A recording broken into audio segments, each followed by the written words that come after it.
Okay, go ahead. Okay, got it. All right, welcome to Whistles and Ocarinas.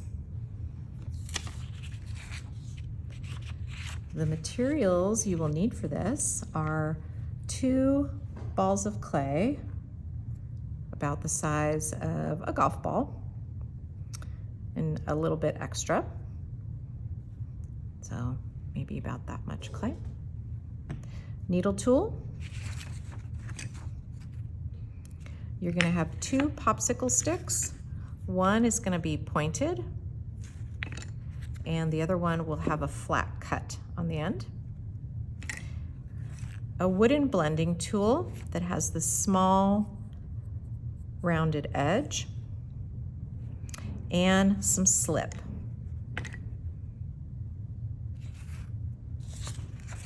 All right, let's go ahead and get started.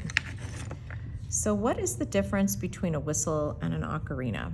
Well, the whistle just has the whistle part. The ocarina has holes in it. And when you blow on it, you put your fingers and you can change the tune.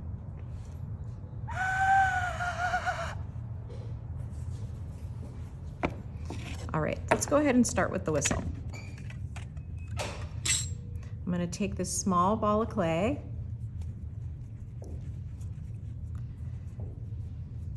roll it, and I'm gonna create a small pinch pot. So that's my thumb in the center. And I wanna pinch this out nice and evenly until I get about a 1/4 inch thickness.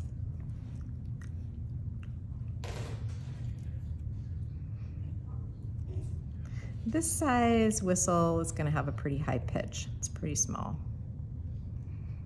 A bigger whistle is gonna have a deeper sound, and a small whistle will have a higher pitch. I'm gonna tap that so that the edges are flat.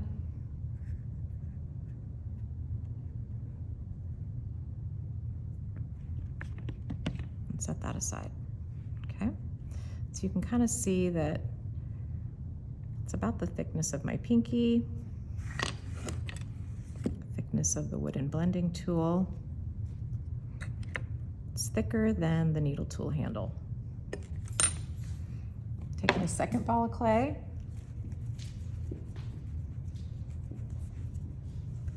And this one, I'm just gonna pound out and roll it until it's the same thickness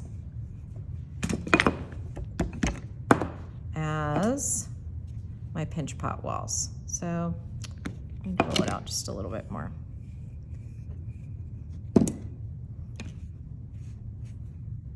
That turned out pretty nice. All right. Now I'm gonna trim around this and score and slip them together. So this is pretty basic. You got a pinch pot and you have a slab. And we're gonna score those together to make our base. I have my serrated scoring rib here.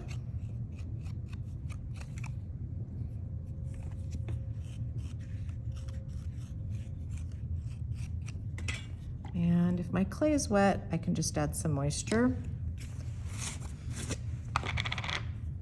But we all know the best thing to do is add some slip. I'm gonna put those together and I've got to blend them up, attach them really well.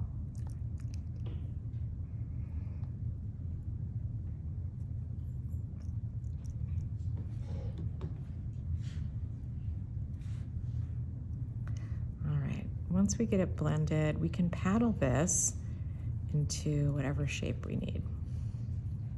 Before I do that though, I gotta clean it up a little bit. This thing's a mess.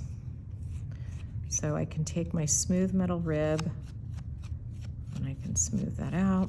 And this clay is pretty wet. just want to compress that seam so that it doesn't pull apart. And get it ready to paddle. I want this bottom to stay flat, but I don't want this top part to be junky. So I do want to take some time to really smooth this out and create the shape that I want. Maybe I want it to be more elongated. Maybe I want it to be taller and narrower. So those are shapes that I can achieve by paddling.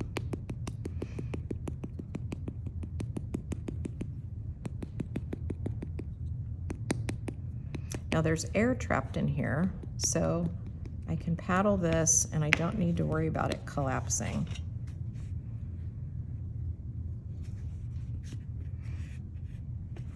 And take a little dab of water and smooth out the surface and make it look real pretty. All right, now I'm going to make the mouthpiece.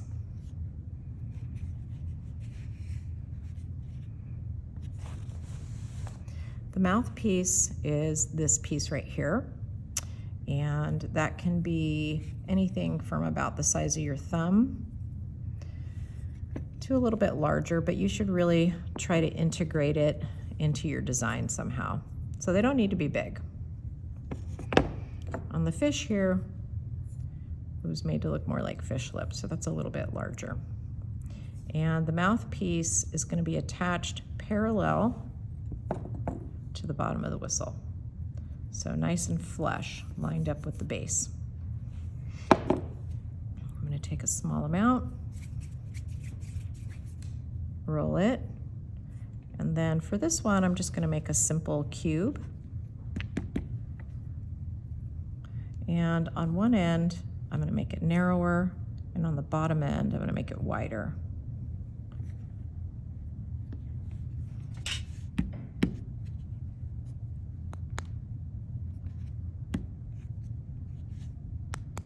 It's just going to make it easier for me to attach.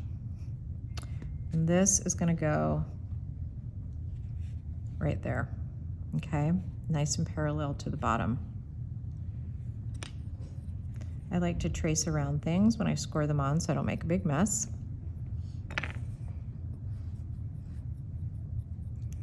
And this is where we're going to put the windway. So we want to have a good attachment here.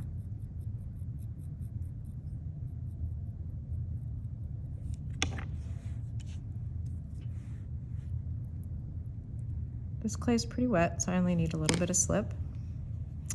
And then I'm going to firmly attach this and blend it in. And that's where my blending tool comes in.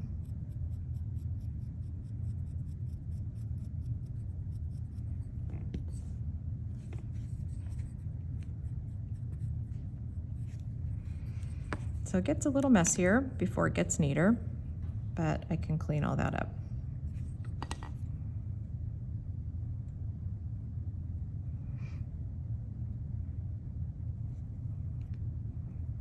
You just have to be patient. Now let's say I needed to change the shape of this. I can easily add on another piece of clay and change the shape of it, or reinforce the seam with a support coil. But this looks okay. So I'm just going to take a little bit of water on my finger and smooth it out. Now, if I want to carve this, I need to wait till it's leather hard. Carving would be something like this.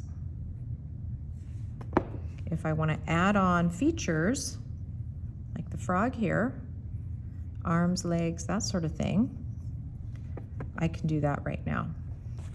What we're going to do is put in the aperture. So step one is to cut in the windway. Now my slab is about right there. So I know that my pointed stick needs to go in the mouthpiece above the slab. So I kind of need to pay attention to how thick that slab was. And then I want to, you know, nice and straight and parallel punch it through the mouthpiece into the body. And you can feel a little pop when it passes right through there. Pull it back and forth, clear out the windway. The stick is wet now, so I'm going to take it out and I'm going to reverse it. And I'm just going to leave the stick in there nice and flush to the base. You can see how that's straight. Now I'm going to mark where I want the aperture to go. I'm going to line up the other stick with the one inside, and I'm going to draw a line on either side right below the shoulder. So I know this is where my slab is. And if I cut up too high, I'm going to cut into the slab. So my aperture needs to be right below that. I'm going to line this one up right below the shoulder.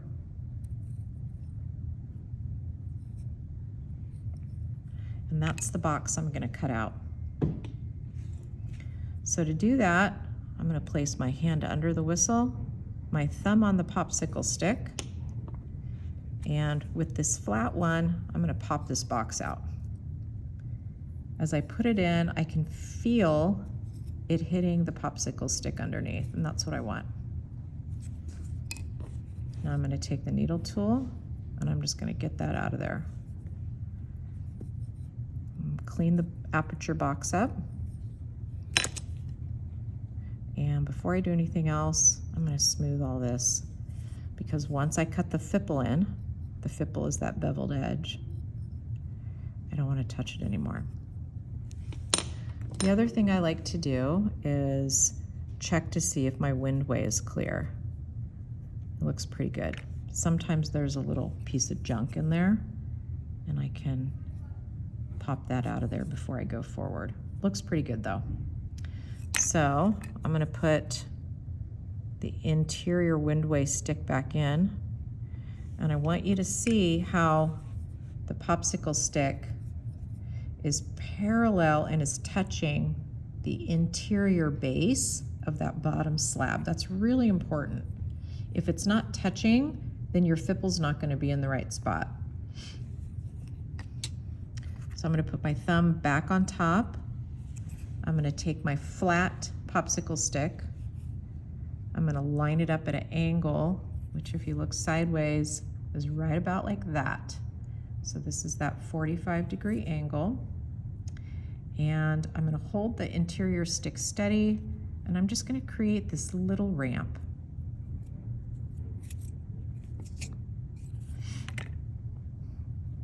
That's the fipple. It should hit the stick. If there's a gap here, it's probably not lined up correctly. Now let's see if I can get my stick out of there. Ooh, that looks pretty good. There's the windway. We've got a nice beveled edge. Now let's see if it works. Now I show it to you. Yay. All right. So the final steps for this would be 1, don't touch the fipple, okay? And 2, lay it on a clean flat surface so that it can either firm up or you can decorate the surrounding body. All right. For an ocarina, the only other step would be to add some holes. Once this is about leather hard, I would add in a couple of different size holes, and I would test them to see if they change notes. If they don't, I would fill the hole and put it in a different spot. There can be one hole or multiple holes, and you determine that once you add those holes in at leather hard. All right, good luck.